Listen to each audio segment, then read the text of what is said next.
minutes till I got here. How was Dogma fucking 25 years later?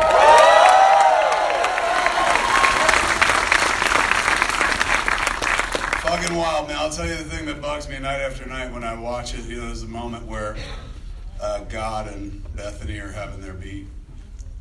Silent Bob helps Jay to his feet. Jay has missed what's gone on. He sees Silent Bob's hands. Silent Bob points at Bethany and goes like, my tongue is so fucking white. Every night it bugs me. I'm like, nobody thought to fucking bring that up and shit? I asked Jay the other day, he's like, who knew we'd be watching this shit 25 years later? He was adorable. The other night he was just like, you know, I've never seen this on the big screen. I'm like, what? Okay, let's dive in, man. Throw your hands in the air, wave them like you just don't care. Green, right there, dead center. What's your name, Captain? Jake. What is it? Jake. Give it up for Jake. Jake's first. Take us there, Jake.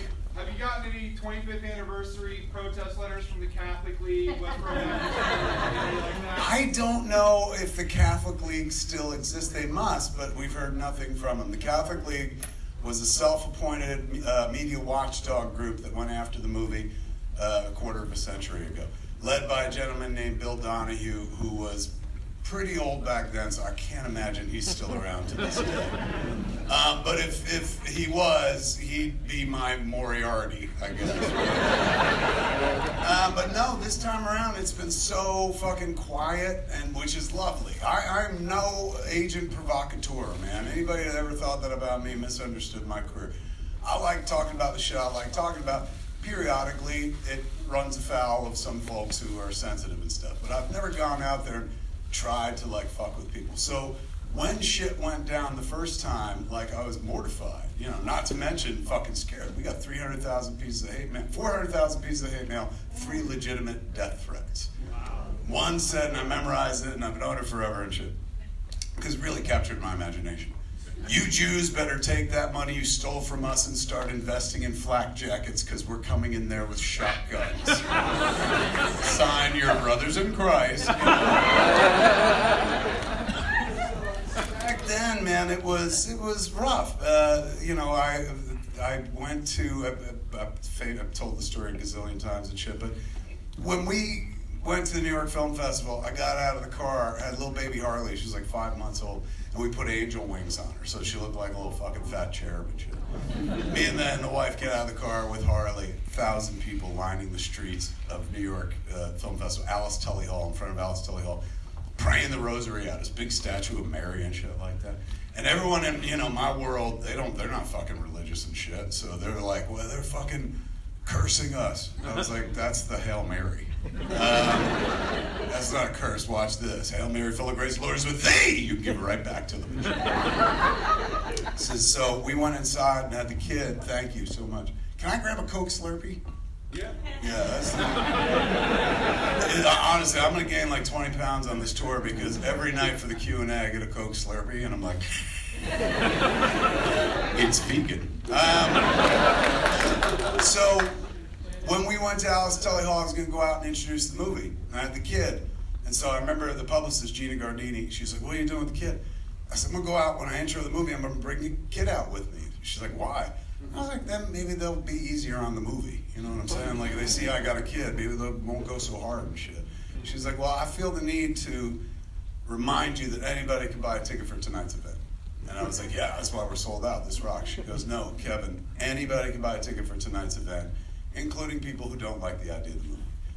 And I was like, what are you saying? She was like, there could be people in the audience that mean you harm, and I would feel remiss if I didn't say that before you go out there with your kid on your arm, you know? And I was like, fuck, should I not bring the kid out? She's like, you know, your kid, your choice. And I was like, oh, man, fucking, if I don't bring her out, the terrorists win. So I was like, you know what, fuck them, I'm bringing her out. But I'd be lying if I said I wasn't using her like a human shield. So it was dangerous times back then, and when the movie came out in our neighborhood, like where I lived in New Jersey at the time, I lived in Oceanport.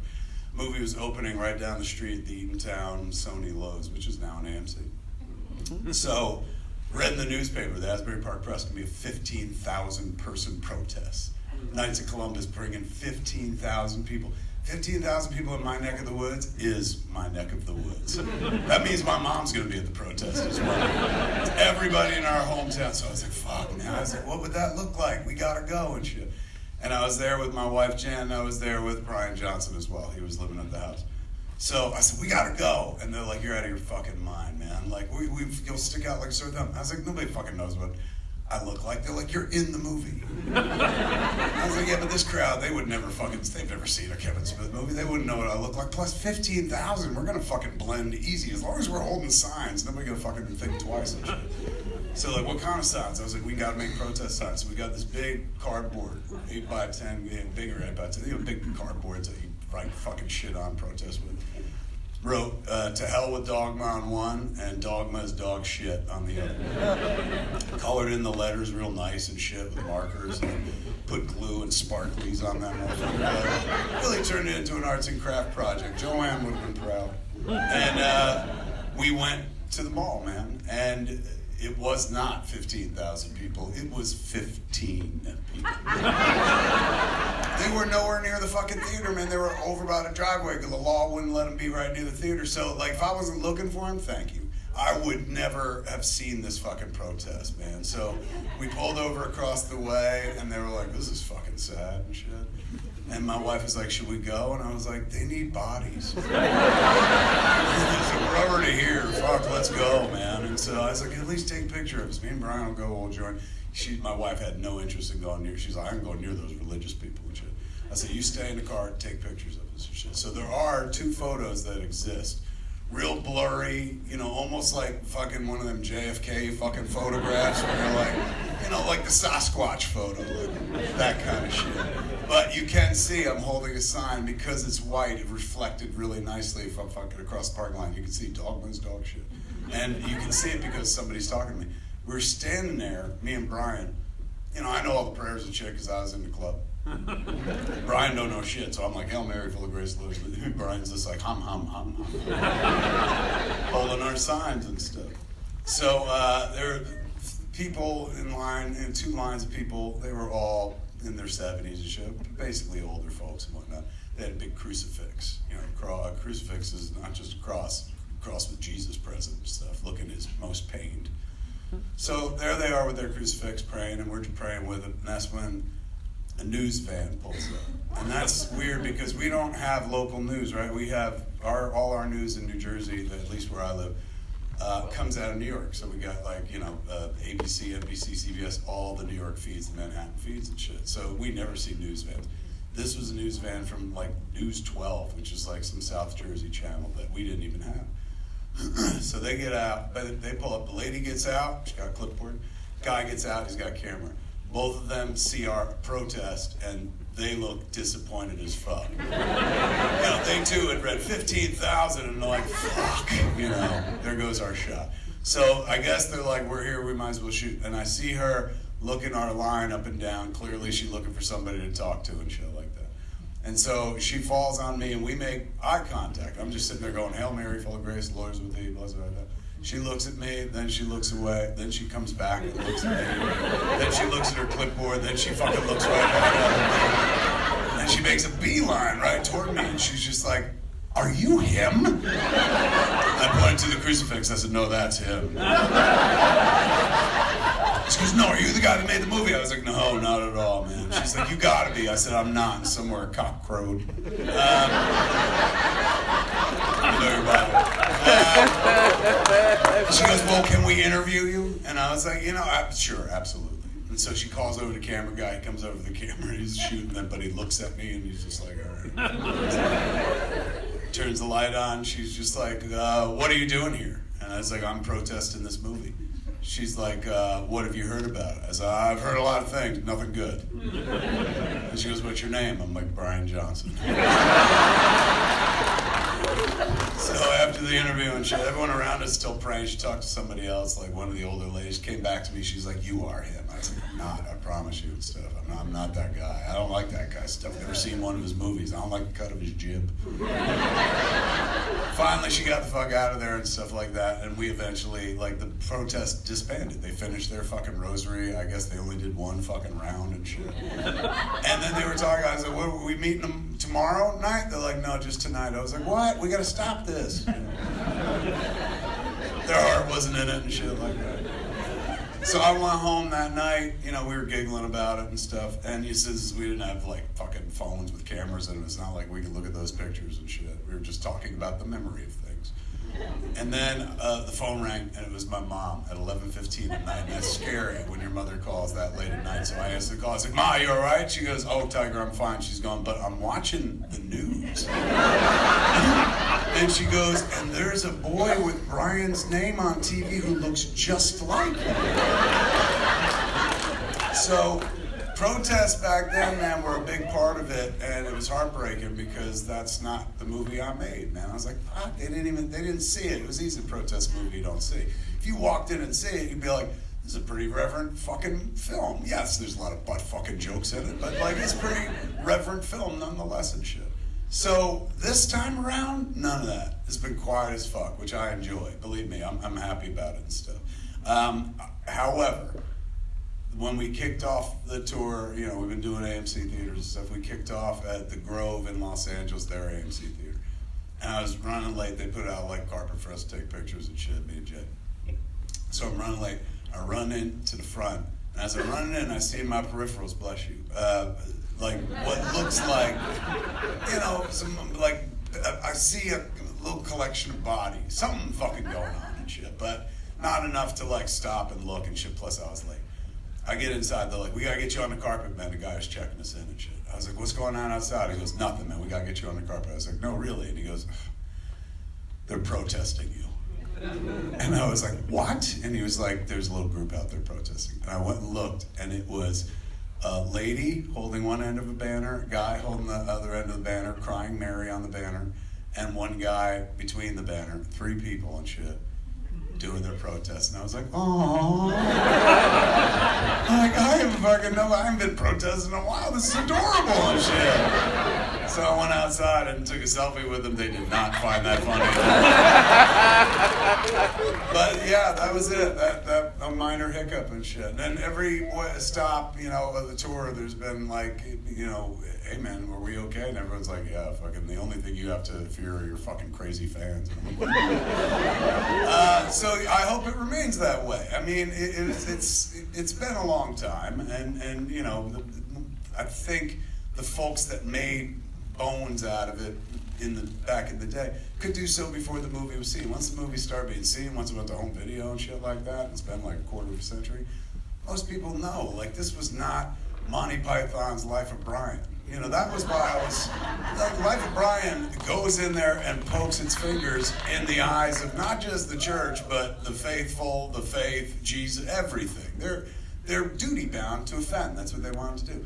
I didn't want to offend anybody. This is the way I prayed. This is how I looked at it and shit like that. It just happens to have a rubber poop monster in it. And the fact that people got like tight about it, that always baffled me because of the rubber poop monster. I'm like, clearly we're not like sending any serious message here. But it was different back then, man. We got a lot more religious freedom now.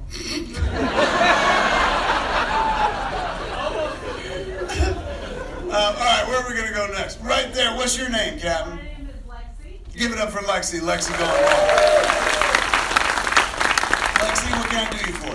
So, this is the first time I've ever seen this movie. The first time I fell asleep.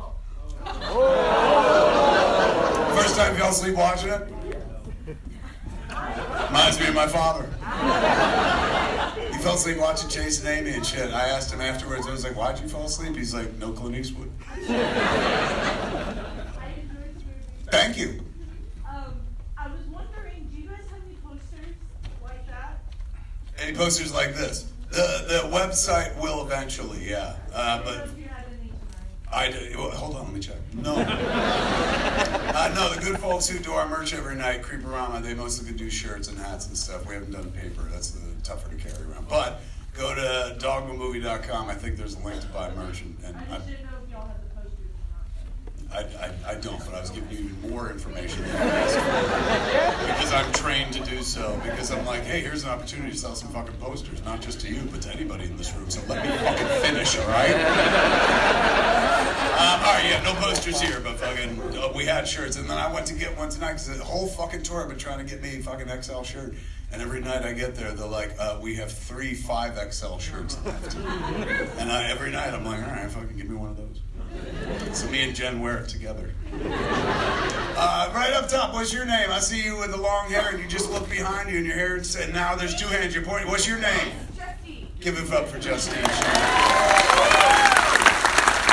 right, you take us there, Justine. I have a little bit more personal question for you because as another vegan in the audience, I have questions. So, since Jay Hughes is not a vegan Yes. and you have stopped smoking pot and he is clearly not, how has that affected Jason Hughes never smokes pot. He smokes pot for 10 minutes on his way to heroin. He has no use for fucking pot. He went right to the hard shit. Heroin, oxys, weed was an adorable thing he did when he was 11. How has that affected your relationship? Which? How has that affected your relationship? Jay being sober. Oh, no, yeah, no. He's been sober for, I think he just hit the 14-year mark. Hey,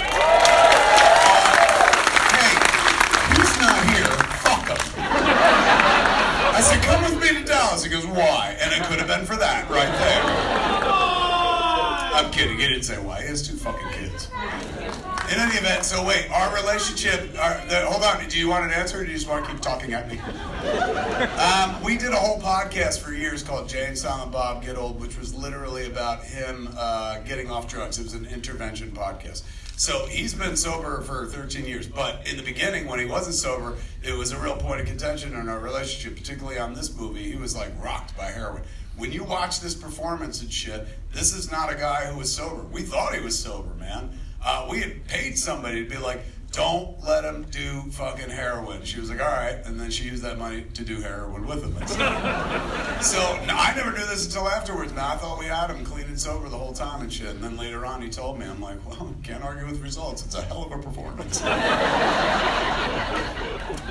So the drug days are like long behind us. And it used to be a point of contention between this movie and Jay and Silent Bob Strike Back. It was real fucking tough to get him straight enough to shoot. But he's been sober now for 13, like I said, 13, I think it's coming up on the 14th year. That started because of the podcast that we did, but continued because he has 2 kids. And his daughter Logan, I think, just turned 10, and Lucian is 2 years old and stuff. So he became super responsible. Honestly, one of the best dads, if not, fuck it, the best dad I've ever seen in my life. And I include myself in his he is phenomenal. And proof positive that, like, you know, fucking if you hang in there for some people, like, they can turn it around. This is a motherfucker who used to be like, if I'm 30 years old and I'm still using oxys, I'm gonna kill myself because fuck this life. Like, that was that dude's mindset. Now, it's all about, like, fucking raising the kids. He spends all of his time with the kids, quality time with the kids. I was just talking to his wife, Jordan, runs our company and shit like that. And I actually talk to her more than I talk to him because she's the serious one. But, you know, she was just talking about, like, I'm pretty sure, she goes, we just had a conversation the other day about what happens if, like, it came down to a choice between me and the children. And he said, I would have to, of course, understand that, you know, he would pick the kids. And she was like, of course, naturally. And same thing, you know, if somebody told me it was you or the children, I would pick the children. He was like, what the fuck is wrong with you? So it goes a little bit single-handedly for him. He loves his kids, though, and that fucking daughter is, both the kids think he hung the fucking moon. Think about it. Like, he's entertaining to us, and we're fucking older and shit like that. But that snoochie boochie, that's baby talk, so kids love it.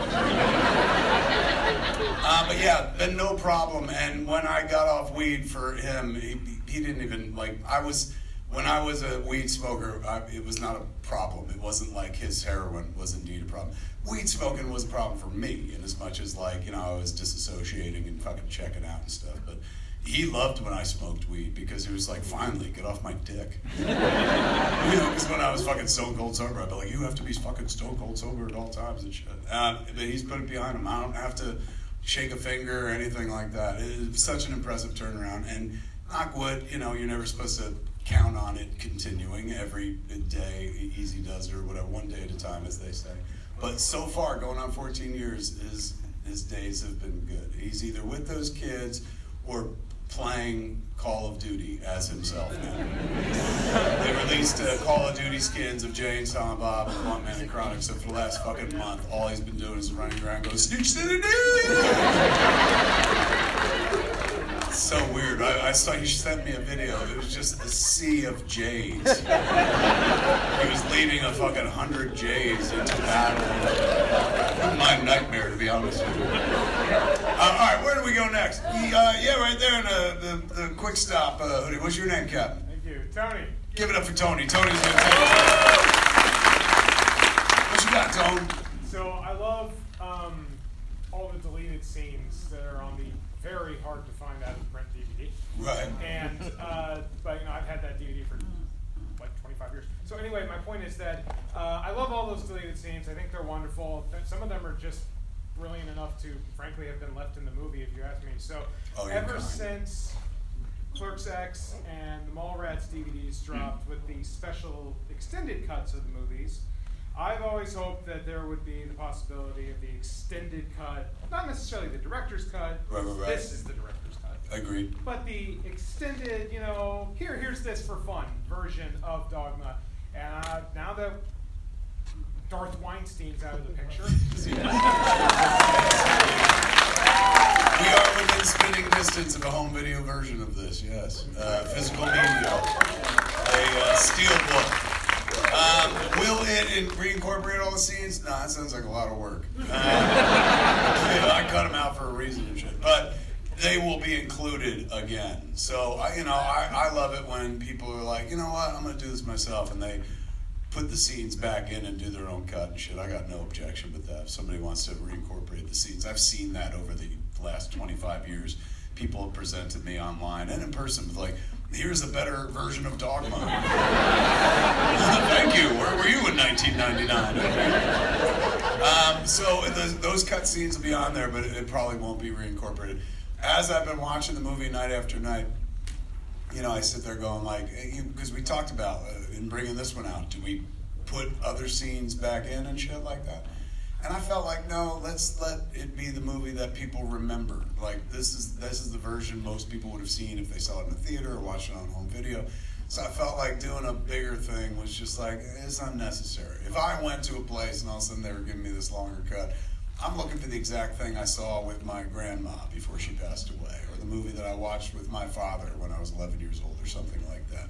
So for me, I felt like, let's let this be what it was. However, every night as I watch, I go, would have been nice to include like one more scene. The scene with Serendipity in the bar, the strip club, escalates and eventually gets to a point where the gang draws guns on Jay and Silent Bob, and Jay just laughs and then goes into like this fucking smackdown talk where he talks shit and talks about how he's gonna kill all of them and shit like that. Then he turns to Silent Bob and he's like, fucking shoot him. And Silent Bob indicates he's never had a gun. And Jay's like, you think I would have said that shit if I thought you didn't have a gun and shit? And then the gang is gonna kill them, but then they get inspired and they jump on stage. Jay mixes and scratches, and Silent Bob proceeds to sing the theme song to Fat Albert. Which, you know, I might have fucking been like, every night I'm like, I wish we put it in, and then I go, yeah, but Bill Cosby.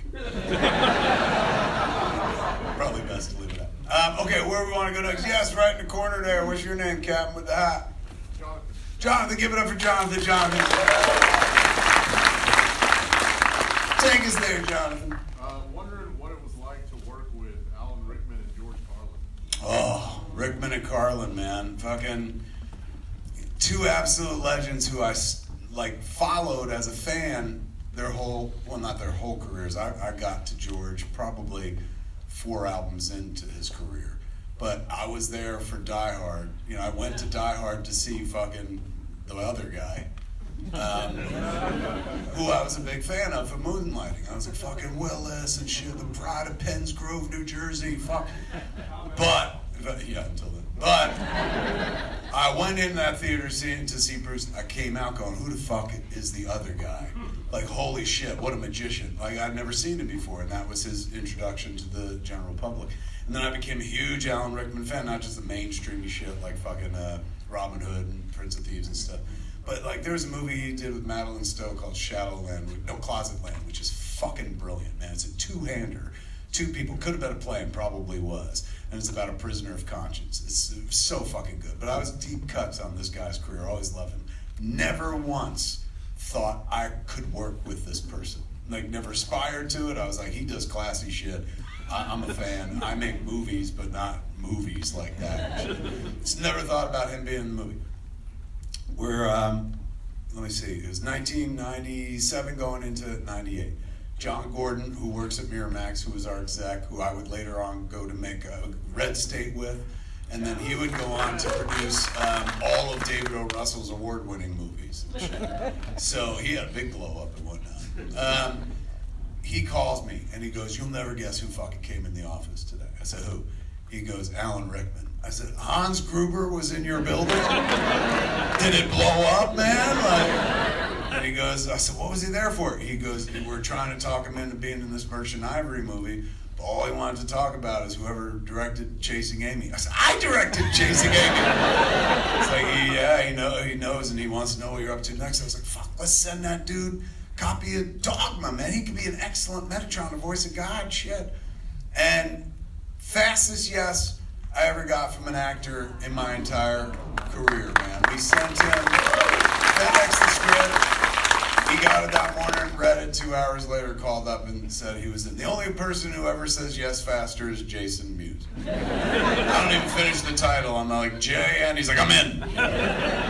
So, not only did he join us, he was fucking helpful from the jump. Right away, he was just like, do you have a God, or are you godless? And I was like, I wrote a part for someone to play, but they didn't want to do it. He said, what do you mean? I said, I wrote the part of God for Holly Hunter. That's why the piano joke is in the movie. But she read the script, and she was like, I just played an avenging angel in a Danny Boyle movie. It was called A Life Less Ordinary. She's like, I don't want to play another supernatural character back to back and shit. So I said, we don't have a God, we are godless. And he goes, well, my friend would love to do this. She's funny, she'd come out and play. I was like, who's your friend? He goes, Emma Thompson. And I was like, do you have other fucking friends as well you might want to bring? Holy shit, man, you know, he was just like, yeah, she'd be way into this. You want me to ask her? I said, please ask. And he asked her, and she was like, oh, fucking, that's fun, let's do it.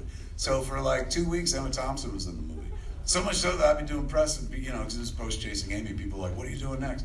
I was like, we're making this movie Dogma. I'm like, who's in it? I was like, Ben, Matt, fucking Alan Rickman, and Emma Thompson. They're like, Emma Thompson, who's she play? I'm like, God. They're like, God, a woman? I was like, you'll see. So, you know, fucking 2 weeks in, I got a letter from Emma Thompson. 2 weeks into her being like, I'm going to be in the movie. She sent me his Emma Thompson letterhead, had a cartoon elephant and block letters, said Emma, looked like kids' stationery, adorable. Handwritten.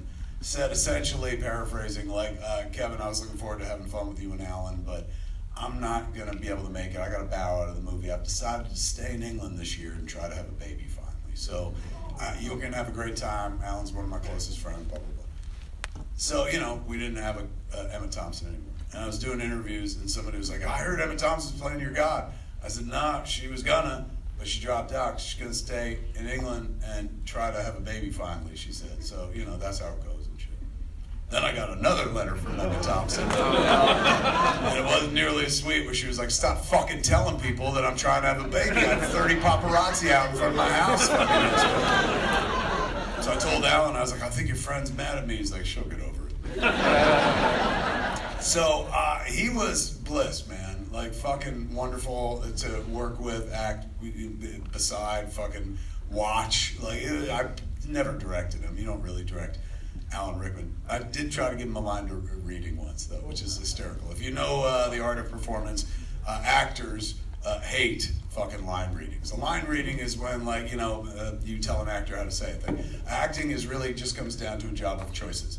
It's basically how you choose to present the material you're given. So somebody gives you a line to read, how you choose how to say it, that's acting. It's that fucking simple and shit. But every actor worth their salt likes to arrive at that conclusion themselves. And if you jump the gun on them, they get real pissy and shit. In Clerks, all I did was line read motherfuckers. Like Jay's entire performance is a line reading. Him going like snoochie boochie. It's like, what? No, you gotta say it like snoochie boochie. He's like, why would I say it like that? Why do you fucking say it like that? So, there's a lot of line reading in Clerks. We get to Mallrats, and at one point, Shannon, God bless her, at one point, like, she was saying the line differently than I heard it when I wrote it. So I go, Shannon, say it like this. And I gave her a line reading, but I didn't know what that was called and shit. And she stops dead. She goes, did you just give me a line reading? I said, is that what it's called? I never knew. Yes. Say it the way I said it. And she was like, Kevin, actors hate that. I was like, why? She was like, because we have to discover it ourselves and blah, blah, blah. She's like, you're green, so you don't know. But, like, you can't do that anymore. I was like, all right. I continued doing it. Ben Affleck's performance, Chasing Amy, a series of line readings and shit. But by the time we get to Dogma and whatnot, I'm so used to doing it. That's how me and Jay work together. That's how me and Jason Lee work together. Jason Lee, I don't line read as much as like hand read. Basically, Jason will be like, I don't understand. Show me with your hand. Because at one point I said, you want to go up. You want to be like the smiting of one's enemies. And Jason loved that. He was like, do that with your hand again. I was like, the smiting of one's enemies. He was like, thank you. And he went and he did it perfectly. So for the rest of our lives together, whenever we do a thing, he'll be like, how do you want it said? And I'll start saying, he'll be like, do it with your hands. And so I'll have to be like, you need to say it like this. So Alan, one day we're in a performance, we're by a lakeside. Real wonderful scene and shit. And he's amazing. But there's a line that he didn't, it was a pop culture reference I guess he didn't quite understand. So I felt the need to call out. And I was like, Alan, no, say it like this. And I gave him the line reading. And Alan turns, he's fucking working with Linda, and he turns, he goes, royally trained.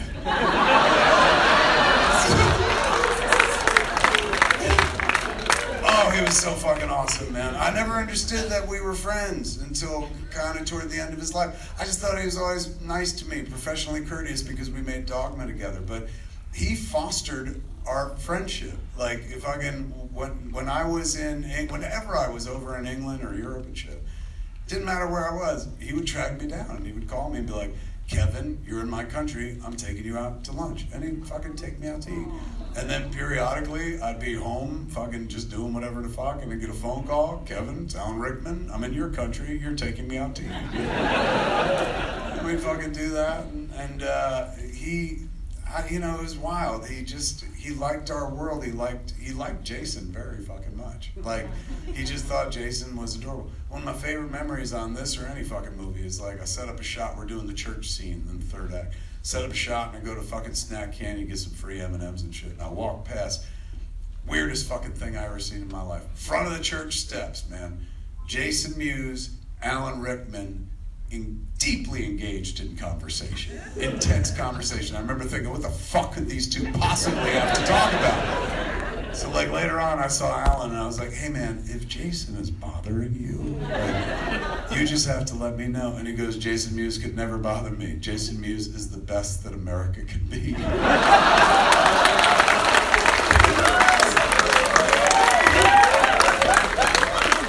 wasn't wrong. Yeah, man, he was fucking great. And like fucking, one of the last times I hung out with him physically in the real world, we were over in England and I was doing a show at the O2. It was just outside of London. So you have to take like a tube to get out there if you don't have a car. And he did, but I went long, and so he missed the tube going back. So I was like, I got a car, you can come with me. So I remember like doing the show, and it was like a room but way bigger than this, but like I could see him right there and shit like that. And he was chortling the whole night. People come over and he'd be signing shit. So I was always like, why do you like going to these things? And he goes, I find you amusing. He's like, plus your audience, they all know who I am. And I was like, I wouldn't think an actor of your stature would care about shit like that. And he goes, why do you think I became an actor of your stature? Fair enough. So he got in the car with us going back, me and Jen and him and his lady Rima, and I was like, well, you know what I've been up to. You just heard me fucking blabbing for the last 3 hours and shit. So what's up? What have you been up to? He's like, well, I finally broke down, bought an apartment in New York. I was like, get out of here. He'd been spending a lot of time in Manhattan because he was doing shows. He was in this show called Private Lives where he was like the co-lead and shit. And then he came back to Broadway and directed a show called I Am Rachel Corrie. So he was doing a lot of time in Manhattan and shit. So he's like, I finally broke down, I bought an apartment. I was like, that's fucking great. And he goes, well, I don't know if it's great. I said, why? And he goes, because I bought an apartment in the same building as my friend. I was like, well, I imagine living where your friend lives is a cool thing. And he goes, my friend is Ray Fiennes. And I was like, well, that's fucking dope. And he goes, no, it's not, Kevin, because if the Harry Potter fans ever find out that Snape and Voldemort live in the same fucking building, they'll bring it down. He was absolutely fucking wonderful. But nobody I intended to have in the movie. We just got fucking lucky because he liked chasing Amy a lot and shit. Now, Carlin, I pursued. Carlin I wanted in the movie, man, because I was raised on George Carlin. Carlin was a gift given to me by my father when I was a kid. I was 9 years old, my father gave me Class Clown. And he said two things. He said, do not let your mother hear you listening to this. And I never gave this to you. And I listened to that album all the fucking time, man, because Carlin was not just like funny and, dirty for a kid and shit, but he's smart and intelligent. And I love the way he put words together. So I listened to it religiously. I was a big comedy fan, and my father knew that, so he gave me comedy albums all the time, but that one was like my prized possession.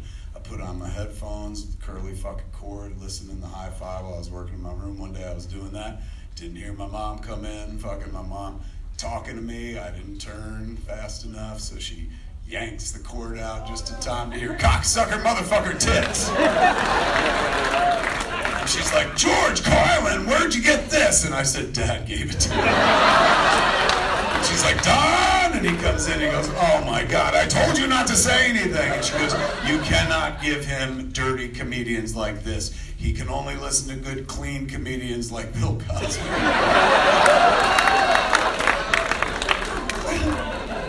So, first time Carlin and Carnegie was ever going to play on HBO, we just got an HBO for the first time and shit like that. Believe it or not, there was a time HBO didn't exist. And in New Jersey, we were like some of the last people to fucking get it. And we got it, and it was so new that we didn't have all the terminology or the term of arts down and shit like that. So this is how my father described the George Carlin special. Rather than just being like, George Carlin was going to have his comedy special. This is how my father described it because it was such a new concept. He goes, George Carlin is going to be on the HBO Saturday night telling jokes for an hour. So many unnecessary words, man. So much verbiage. And it's so primitive, almost like, funny man told joke, long time, we laugh. I said, can we watch that? And he goes, yeah, we're going to watch it. My mom goes, no, I don't think he could watch that. I don't think Kevin should be watching that. I think it's a little too grown up for him, don't you think, Don? And my dad goes, oh, Grace, relax. George Carlin is Catholic.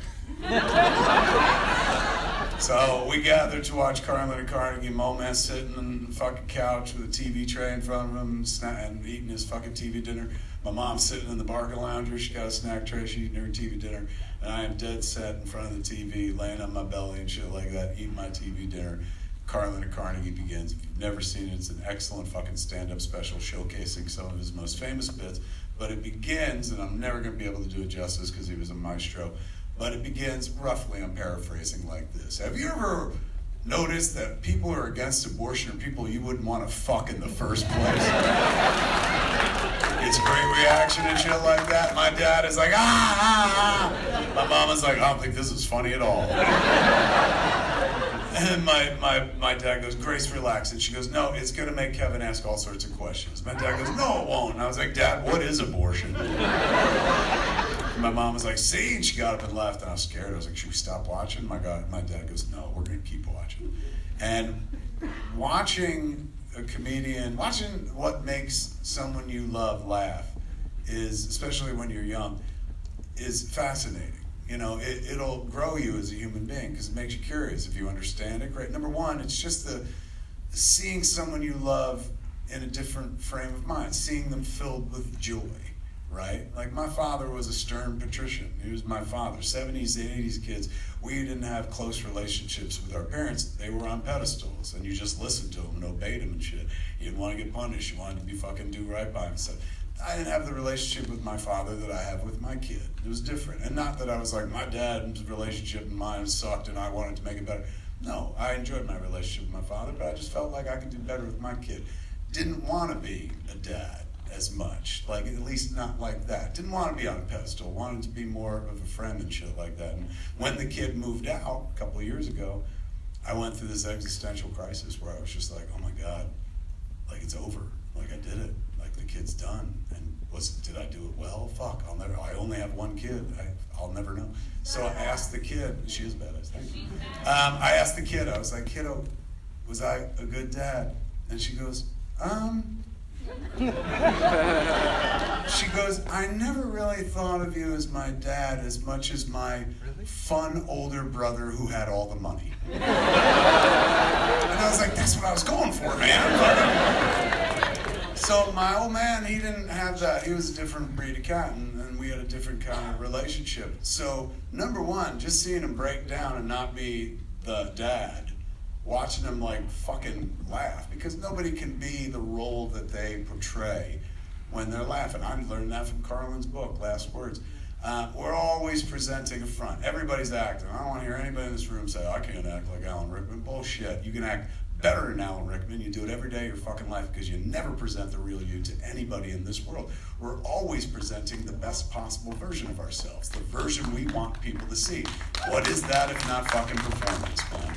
We very rarely let that mask slip, even when we're by ourselves and shit like that. If you're one of those people who's like, I don't present like that, well, that's your fucking character. That's the one you put on, the I don't present like that kind of person. We all do it. It's just inescapable and shit. Now, when you laugh, that falls away, because laughter is completely involuntary. So George in his book said, the moment you get somebody laughing, you're going to see who they are for real. Because all that fucking thing, that performance they hold together, that they're presenting to the world, falls away.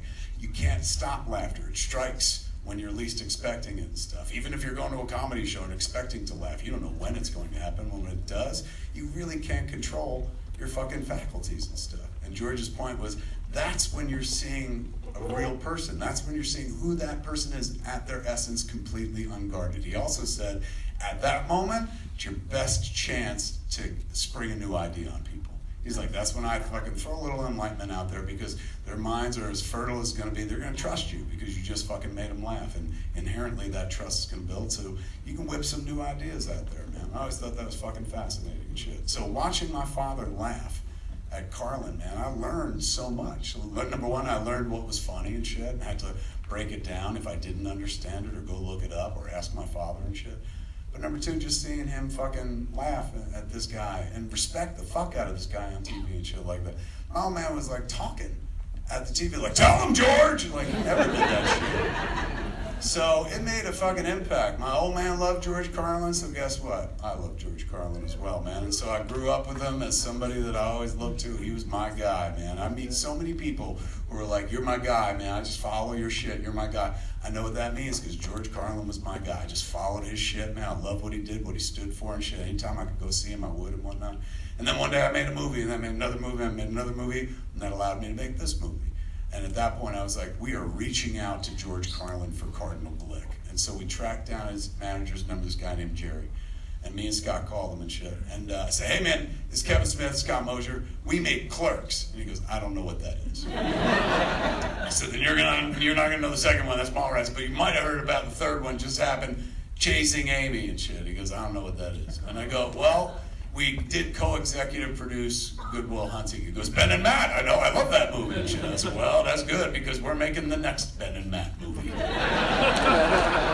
I said, it's called Dogma, and we want George to be in it. He goes, you want George to be a comedian in your movie? I said, no, I want him to be an actor in my movie. He goes, what do you mean? What would he play? What kind of role?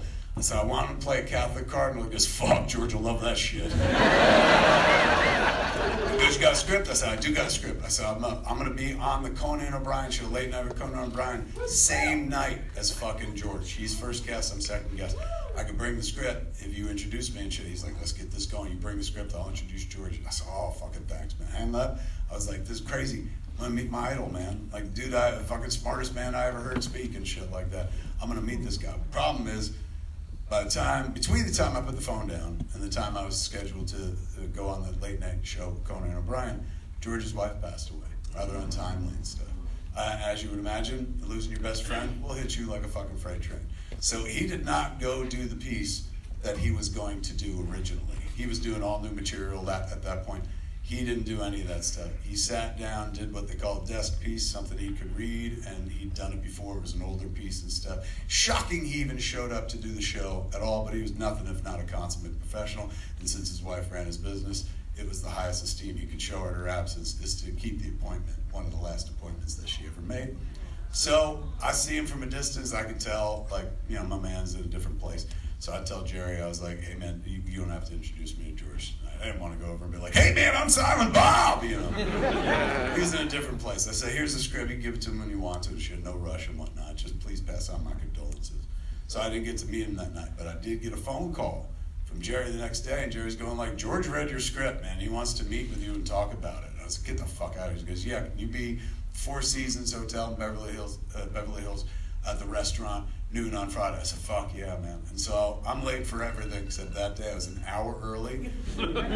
Got into the restaurant, scoped the whole fucking place out, found the perfect table where, like, I'd see him come in from the front. I couldn't miss him, and he couldn't miss me. He'd fucking see me and shit.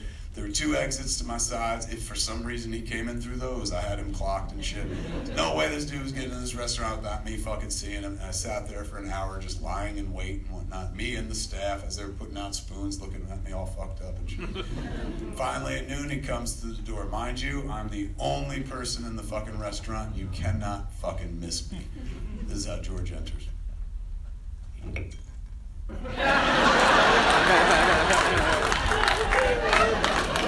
Comes over to the table and goes, George Carlin. I said, oh, I fucking know who you are, man. I'm a huge fan. He goes, yeah, I can tell because I read your script. I was like, did you like it? And he goes, kind of feel responsible for it. I was like, yeah, well, like I said, I'm a big fan. He goes, big fan, Kevin. There's some scenes I believe I deserve co-screenwriting. So you may not be wrong, man. What do you think? You want to be in it? And he goes, I do. I would like to be in it. I love to fuck with the church. He's going, but we got a bit of an issue. As you probably heard, my wife passed away recently. I was like, I heard, man, I'm very sorry. He goes, me too. She was a cool lady. Because of that, I'm not ready to take off my wedding band. It's too soon. Can't do it, man. Now, I realize I'd be playing a Catholic cardinal in your movie, and Catholic cardinals don't have wedding bands. They're married to Jesus or some such shit. So we're at an impasse.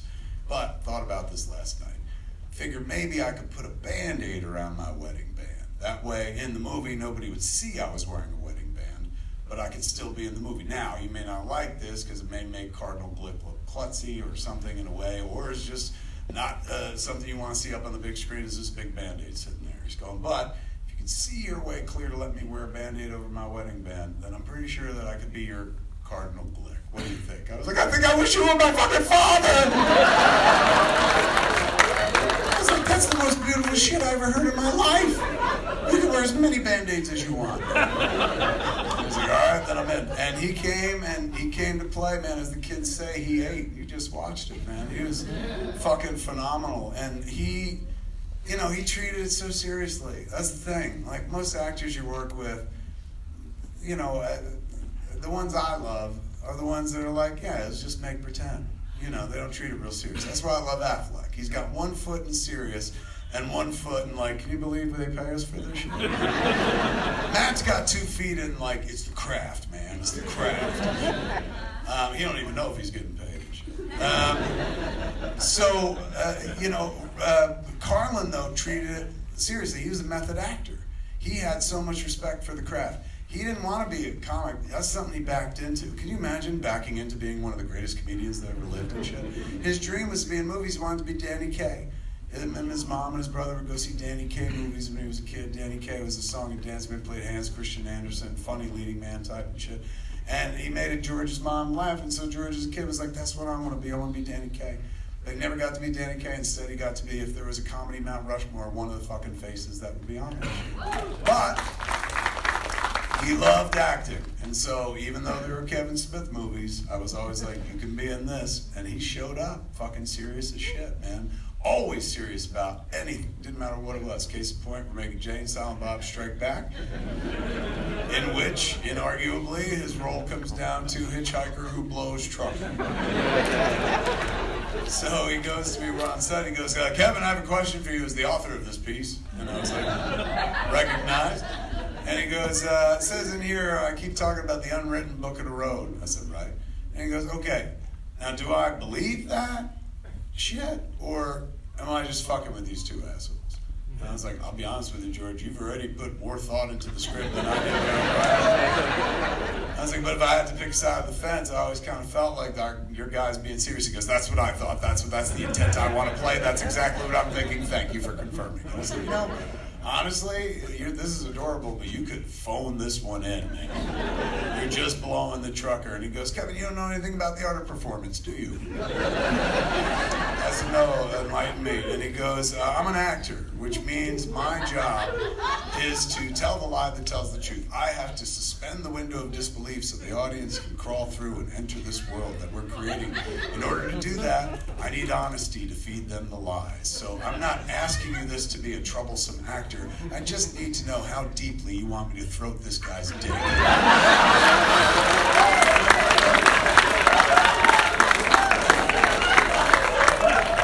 I said, I don't know about that much. And he goes, that's what I thought. That's the intent I was going to play. So he was absolutely fucking wonderful. The two of them together are two absolute titans who, gave me their best. Inarguably, both of them gave me their best, and Alan didn't have to.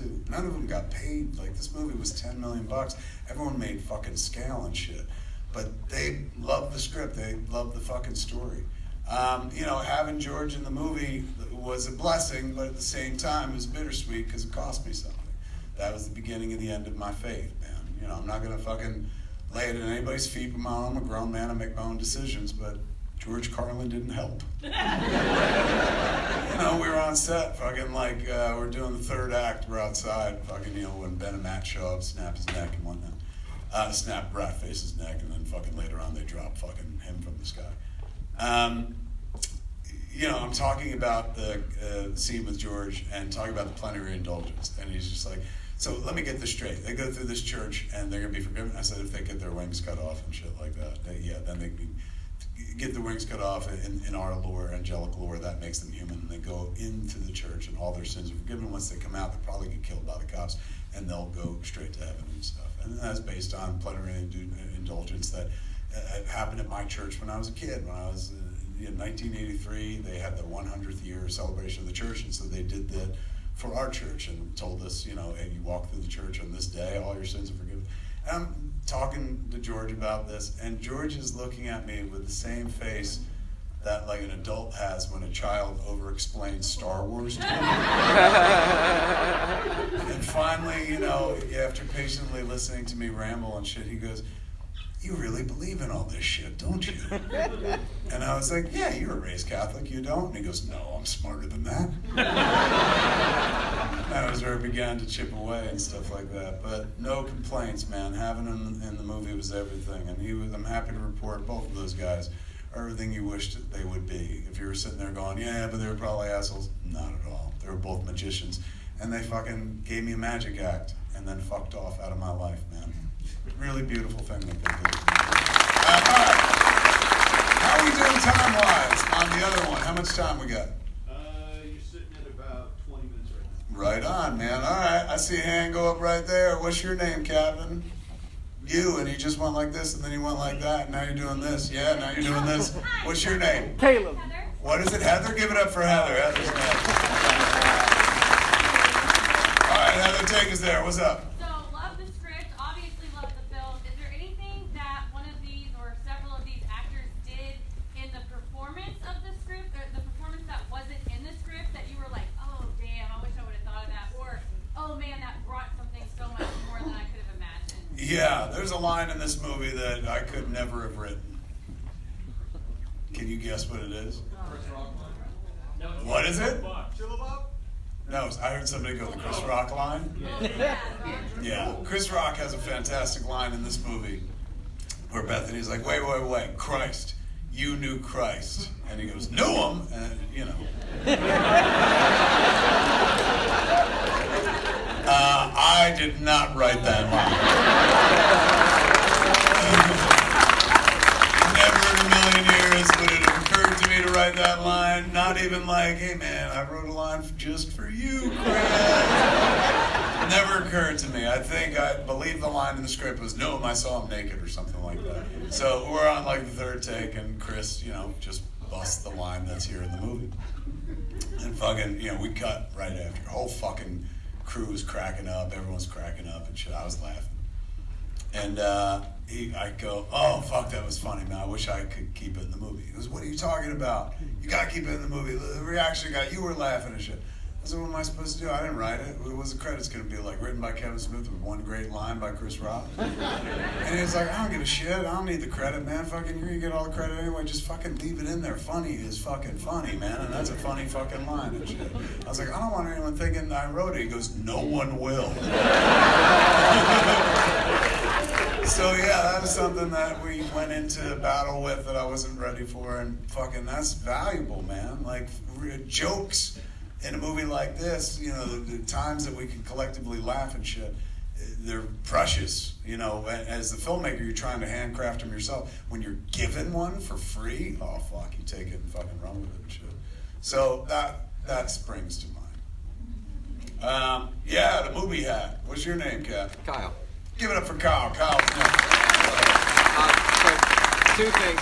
The first one, I was actually living in Jackson. I saw you on News 12, and me and my brother went to the Eatontown Theater and Are saw you the movie. fucking serious? Dead serious. I met you a couple So times. is News 12 down by you guys? Yeah, it's everywhere now. But It's when as I big was as a kid, 101.5. Never It's heard all of over it. the When I place. say kid, I mean I was like 29. Yeah, now it's But all over. Is it all over the place? Oh, yeah. Now you can see the clip online. It's on my YouTube channel. It's all over the internet. But yeah, my That's brother and I wild. were in never high meet school. anybody that ever see it unless they saw it online. We've But been watching lived you that shit. forever. I've seen Vulgar. I've seen them all. You saw Vulgar as well. Oh, yeah. That's deep. We've met you at the Secret Stash a ton of times. I've met you in Mineola. Just all over. I've been all over the place. So have you. Mineola is where my mom lives, over in Florida. So the question I have is, I know Howard Shore did the music for this. Howard Shore was our composer on this movie. Did that help inspire the Lord of the Rings comment in Clerks 2? Did it help inspire the Lord of the Rings comment in Clerks 2? No, that was just sheer jealousy, man. The whole world was like, oh, them fucking hobbits rule. And I was like, I'll show them.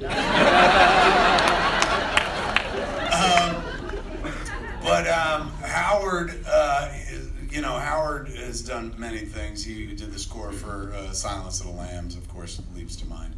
But as an old school SNL nerd, Howard Shore wrote the theme to Saturday Night Live as well. Like, Howard's been around for fucking ever and shit. One wonderful little Canadian guy. So we're working on the score, and he fucking, you heard it, it's a fucking banger. So when it's all done and shit, he goes, we have to go to Abbey Road to record this. And I was like, Abbey Road in London? Why? And he goes, wouldn't that be cool? I was like, yeah, all right, let's go. And we went to Abbey Road and fucking recorded with a full orchestra and shit like that. Little British kids coming in and going, he is a cow, it's Snoopy Cow. Like, it's fucking nuts, man. Like, right there, we took pictures, fucking all the shit. So, the movie came out and did what it did. Years later, Howard goes on and he does the scores for all the fucking Rings pictures and shit. So I'm sitting there watching one of the Rings movies in the theater, and in this movie there's this gorgeous fucking piece that usually associated with Metatron. That haunting little piece of music, which I always fucking love. I'm sitting there watching Lord of the Rings, and all of a sudden I hear. I was like, he fucking ripped himself off, man! Dirty Canadian son of a bitch! It was crazy, man, crazy. His nephew, Ryan Shore, did the score for the aforementioned Vulgar, man, because we met him. He was Howard's assistant on this, and so Howard was like, he does scores as well, and so he wound up doing Brian's score. All right, where do we go next? Right there. What's that? Yeah, you just went like that. What's your name? Stacy. Give it up there for Stacy. Stacy. What can I do for Stacy? Can you tell me about the development of your rubber poop monster? The development of the rubber poop monster. He only exists in the script to impress one person, my friend Walter Flanagan. Back when we were kids, when I mean kids, I was in my 20s and shit. The way to express the highest fucking esteem for anything was, that's fucking metal. Like that, you'd be like, that's fucking metal and shit. And so when I was writing Dogma, I was like, I need something in this script that Walter would be like, that's fucking metal. Because I knew a lot about Catholicism, he didn't give a shit about that. But the fucking, like, something like the Golgothan, the idea of like the fucking a shit demon who was like born of all the dead fucking criminals that were crucified on Golgotha. I was like, he's gonna think that's fucking metal. So I included it just for that. Give him the script.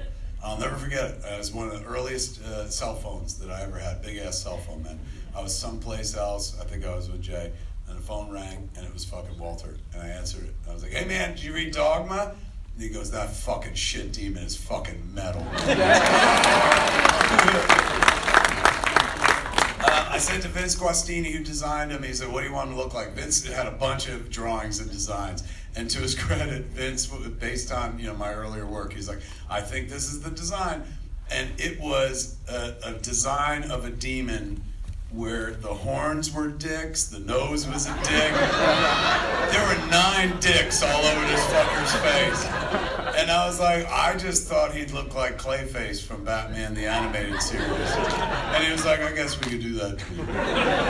So we wound up doing that and shit. And in order to give him that gloopy shit look and whatnot, they mixed up vats of different foodstuffs. It's got to be edible in case it gets in your mouth or something. So they mixed it up, and it's like baby foods mixed with this and that or other. 3 big fucking barrels of it because they would constantly be slathered on the costume in the scenes. So they put it in these barrels and they closed the barrels and we went away for the weekend. We came back to shoot on Monday and all that fermented shit blew the fucking shit everywhere. And so I walked in, I was like, let's just shoot here. But he was something I don't think about very often, but I did put a rubber poop monster in a movie. Maybe hopefully they'll use that for my when I die at the Oscars. Don't put up a shot of Silent Bob, put up the shit monster. Actually, the thing I hope they put up for me is, remember in Clerks 2, the donkey show? It's not the whole donkey show, I'm not ridiculous like that, but I think there's one magical moment where we pan up the fucking donkey and fucking my man has his hands in his pants and pulls up his hands, the camera gets up and he goes, and he spits into his hand, and a little spit flies off into the purple light. That's why I want to say in memoriam, Kevin.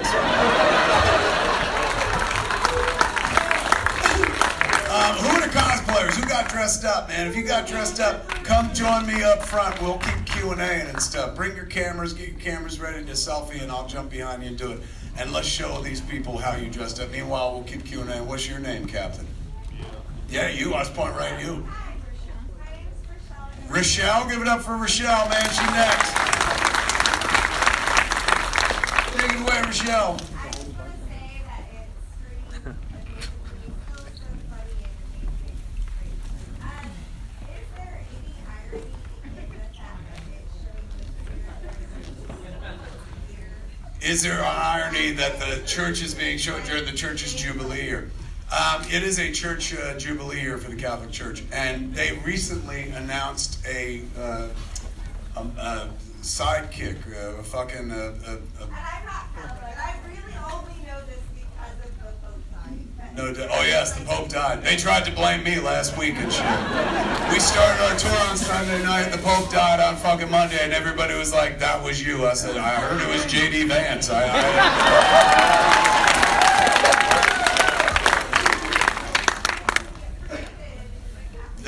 This is the Jubilee year. You can actually get a plenary indulgence. Yeah, I didn't make this shit up. That shit's fucking real. That's going on now. But they picked a mascot for this year, just like Buddy Christ was a mascot. They literally made a mascot, and it's called Loose. It was designed by the person who designs the Tokidoki stuff and shit. And it's this little Moppet kid, looks like a Hello Kitty character, with big wide eyes, holding a cross, and has a lamb next to it. I swear to Christ, his name is Loose. Loose means light. And they said, no shit, that's what I said. I was like, Loose, awfully close to Lucifer. But Lucifer, of course, as we know, means light bringer and shit. So they said Loose, their official statement was, Loose appeals to the pop culture and the hearts of youth that love pop culture so much. That was the approach they went. They were like, we're going with this because kids love pop culture.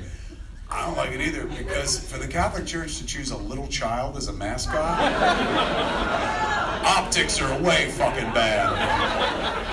Let's do this easy. Let's grab somebody who can take pics. You want to be our picture taker? All right, give him the camera, and then we'll get head to toes of everybody. Every night I do a selfie. It makes no sense. This would make more sense. Meanwhile, we'll go for a question, man. Right up top in the white. What's your name, Captain? Matt. Give it up for Matt. Matt's next. Go ahead, Matt. Say again. Thanks for Dogma. Thanks for your entire catalog, including yoga hosers. Including yoga hosers. You have my attention. When are we going to see the Snyder Cut for Jersey Girl? Yeah! I think if you go to Smodcastle Cinemas in New Jersey, we've done it twice now. I own a movie theater in New Jersey. I know it's not very close to here. Come in close, kids. Get as close as you want to touch whatever you need to.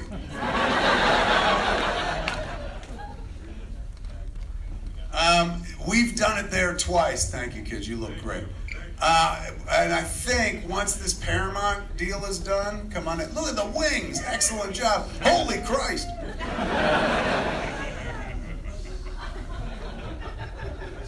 Beautiful. I think once the Paramount deal is done, they'll get back into it. Right now, this Paramount deal, somebody's trying to buy Sky. I don't know if you follow this kind of shit, but somebody's trying to buy Paramount.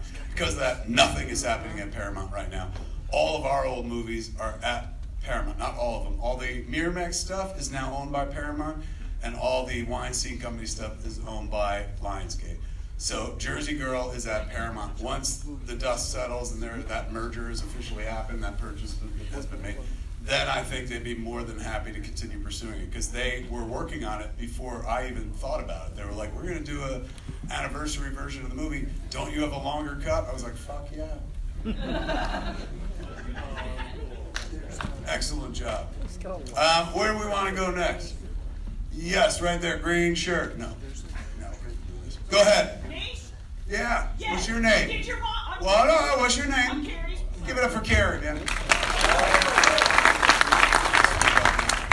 Come on in, kids. Go ahead, Carrie. Did your mom ever come around on Carlin, especially after he started working with you?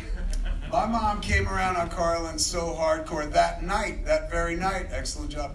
When she left the room and shit, me and my father kept watching, she came back in when Carlin started talking about Tippy the farting dog. And I remember my mom going like, oh, I like this. Like, this is funny. Thank you, man. And I remember thinking, oh my God, Carlin works on smart people like my dad and dog people like my mom. You got the pin, man. That's excellent fucking detail right there. So yeah, she came, God bless. She came around big time, and she actually met him a few times. He was so fucking kind to her and shit. My mom has gotten to meet my mom has gotten to meet a lot of fucking people over the time and shit like that. Like, for example, she met Mark Hamill on the set. Thanks, man. God bless. How are you? It's like looking in a mirror. When she met Mark Hamill on Strike Back, it was fucking adorable, man. Because Mark Hamill's such a nice guy and shit like that. What's this out? Oh, fucking holy bartender, man! The very first I've ever seen.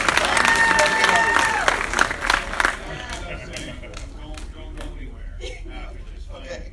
That's fucking tremendous. Excellent fucking job. Excellent job. I mean, you look great too, but come on, that's fucking a 1 in a million. You are. You're fucking perfect serendipity. Excellent job. But the holy bartender, I've never seen. 26 years I've been involved in this movie. Somebody finally fucking got the joke. How are we doing in time in the other theater? We got 7 minutes. Here we go. Here we go. Okay, so my mom meets fucking Mark Hamill, and Mark Hamill is such a sweet guy. He's like the person you want to introduce your mother to and shit because he engages real well and shit. So I say, he comes over, hey, come on in.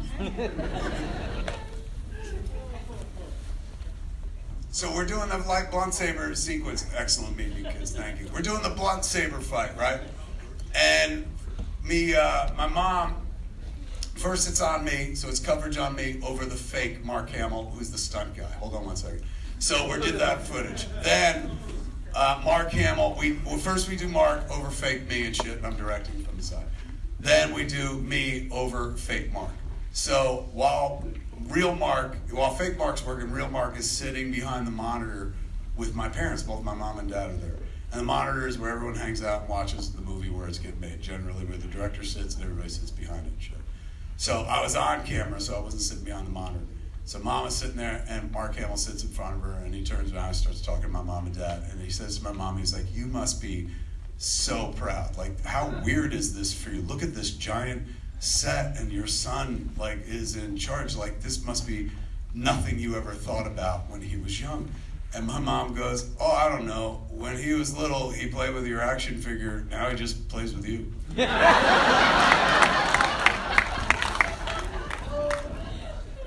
Excellent job. All right, where we want to go next? Right there, dead center. I see that shirt. Go ahead. What's your name, Captain? Me? Yeah, you. Oh, hey, man. What's your name? I'm Freddie. Give it up for Freddie. Freddie's next.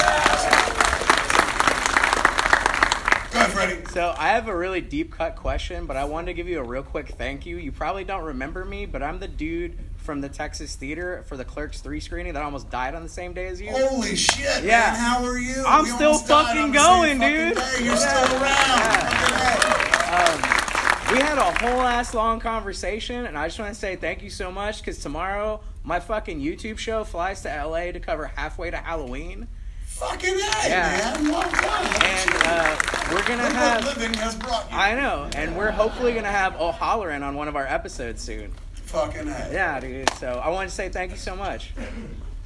So my deep cut question, though, I was there for the Red State tour, and you talked about how, I guess jokingly, you wanted to have Affleck at the end of the movie with a flaming sword taking out Michael Parks. I wanted to know. Thank you. That was original that was the original ending of the shit, but it wasn't. Affleck was more of a joke. Okay. Well, I was. There was no real plan and shit. Yeah. He wouldn't have done that. Well, that's okay. I guess that's one of the to questions. be fair, after he saw Red State, he was like, "You asked me to be in every piece of shit you ever made, but the good one, you leave me out of." But I guess, so back to you. Well, more what I want to know is if you've ever wanted to explore more with that, especially with you and What's this costume? doing Dogma 2. I bet you're wearing a t-shirt. Technically, that's not cosplay. I say we leave it up to the audience. Yeah, but that's not cosplay, bro. That's a t-shirt. I'm wearing a t-shirt. Motherfucker had wings. Motherfucker dressed like Jesus. You put a t-shirt on. Sit the fuck down. But you know what? This is my favorite t-shirt, so we'll do it. Here you go. Here we go. Where were we? Sorry.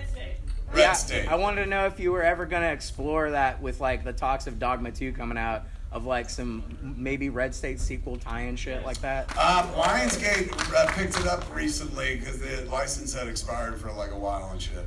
And they recently picked up the license, and they were like, if we pick it up again, would you ever think about making a sequel? I was like, fuck yeah. So, hell yeah. I mean, there was a time in my career where like it was very original and made only original things, but you know, now Clerks 3 on home video.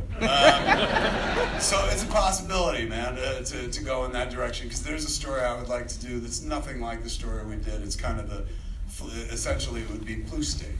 So it'd be fun to fucking explore that. We'll see. 3 minutes before the picture? 3 minutes before we have. Well, okay, 3 minutes before we have to move. So they're still rolling though, right? Yeah. Cool. Way up top, I see your hand going like this, half committed. Now you're like this. What's your name, Captain? Edward. Give it up for Edward. Edward's going to take us there. As far as your whole View Askew filmography, where does Dogma where do I rank Dogma amongst everything I've done? Let's see, I've done 16 movies. This is my 15th favorite. No. Let me see. I mean, it's definitely top 5, and it's probably definitely top 3. Name them all. Clerks 2 is my favorite. I love Clerks 2, and it's going to piss people off, but I love Clerks 3 as well. And then I think Dogma falls after that one, man. Dogma probably third in line. Those Clerks movies are so close to my heart. Oddly enough, the first one, though, I think is in my top 10, but it's not, close to the top. It's the same way I feel about Star Wars. The first Star Wars is my least favorite. Well, was my least favorite Star Wars. Until others were like, hold my beer. But not because it's not good, it's just Empire Strikes Back fucking thrilled me and still does to this day. Return of the Jedi closed up the saga and stuff. Star Wars just kind of got us going. But when I first saw that movie, I loved it, but not as much as I loved Empire Strikes Back. But wait a second, you didn't ask that. Clerks 2, Clerks 3, and Dogma. Then right after that, Tusk. Tusk is so fucked up. I had a 11-year-old film fan who had a Letterboxd account. His dad brought him to a screening at Smodcastle and shit, and the kid stood up and his voice still high-pitched. He was like, yes, I find Tusk to be a fever dream. So ever since then, anytime I'm out in public, I was like, Tusk is a fever dream. All right, where do we go next? Right there, Captain. What's your name? Give it up for Armando. Armando's taking us there. Do it, Armando. So I want to start off by saying this is my fiance, Riley. How are you? Armando's getting married to Riley. When's that happening? I proposed outside of Smodcastle last year. You proposed outside of Smodcastle Cinemas in Atlantic Highlands last year? Oh my God. At the film festival, did you have something play there? What was your film? It was called The Russian Actresses. Fucking A, man. Well done. We have at my movie theater, I own a movie theater in Atlantic Highlands, New Jersey called Smodcastle Cinemas. We have a film festival. It's coming up to the 4th one this year. I think it's the 4th Smodcastle Film Festival. You were there for the 3rd last year.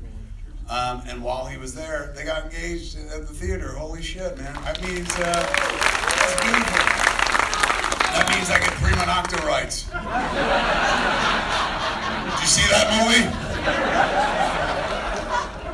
Also made by a Catholic. Anyway, back to you, Armando. The question I had was, Tusk recently had that anniversary, and you talked about Moose Jaws and Florida. Yes. Is there any Update on? Yes. Tusk is celebrating his 15th. I think we just hit 15th or 10th. 15th, I think. No, 10th? 10th. Somebody look it up on me. I think it's 10. Maybe no, something hit 15. Zach and Miri just hit 15. That hit 10. I just got told by Lionsgate that Clerks 2 is 20 next year. I was like, Jesus Christ.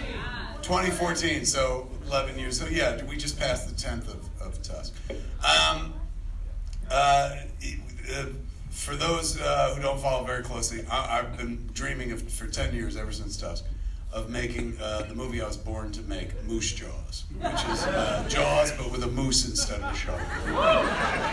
The update is, last month I had a budget meeting about Moose Jaws. I had to go through every scene to say what was a CG moose and what was going to be a practical moose made of rubber and shit like that. That Robert Kurtzman, who made our Tusk, would make. And so each and every time, anytime it didn't require the moose to run at a fast pace, I was like, rubber. And they were like, why? And I was like, because I want to own it when it's done. I want to put that fucking moose in the store in Jay and Silent Bob's Secret Stash right next to Buddy Christ, man. Buddy Christ still lives at Jay and Silent Bob's Secret Stash. If you ever go to the comic book store, which has been in business 28 years, man, Buddy Christ still fucking sitting there. I maintain that when I die, I'm going to get cremated and have him stuff me up Buddy's ass.